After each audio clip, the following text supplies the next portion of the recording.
Bonjour à tous, on se retrouve cette semaine pour vous parler de l'arcane sans nom, qui est donc la 13e arcane du tarot, et on va la mettre en relation avec la prénite. Alors la prénite, c'est une pierre c'est une pierre de transformation, donc c'est vraiment l'idée de commencer un nouveau cycle.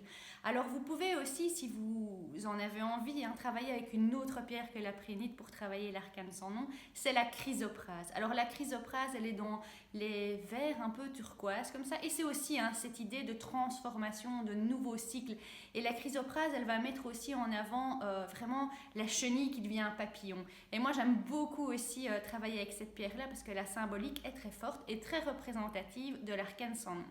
Parce que la carte du tarot de l'arcane sans nom, en fait, comme je l'ai dit la semaine passée, fait partie des cartes qui font un peu peur. Donc voilà, quand on voit l'arcane sans nom, on se dit oui, ça y est, c'est un mauvais présage, c'est la mort. Mais pas du tout, c'est vraiment une carte de renaissance en fait. Donc si vous commencez un peu à connaître la symbolique du tarot ou à vous intéresser à cette symbolique, vous allez pouvoir voir en fait que le personnage, il est dans son plus simple élément, c'est-à-dire que c'est un squelette et donc c'est vraiment une carte d'authenticité, se montrer authentique. Et il a aussi son dos, sa colonne vertébrale en fait représente un épi, et l'épi c'est en fait la vie. Donc c'est vraiment en fait le travail qu'il est en train de faire, le travail de fauchage, le travail de de faire table rase du passé, parce que c'est ça qu'il est en train de faire. C'est vraiment un travail voulu, c'est pas un travail qu'il est en train de subir.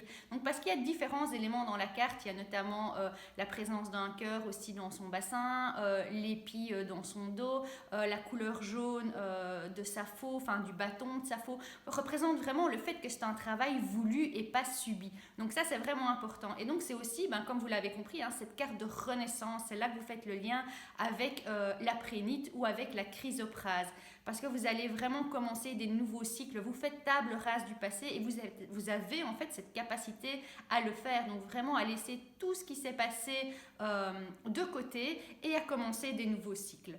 Donc voilà, si jamais vous travaillez avec le tarot et que vous tombez sur cette carte, aucune crainte, ce n'est pas une représentation de la mort physique, c'est vraiment justement une renaissance, montrer, comme je l'ai dit, authentique, vraiment l'authenticité.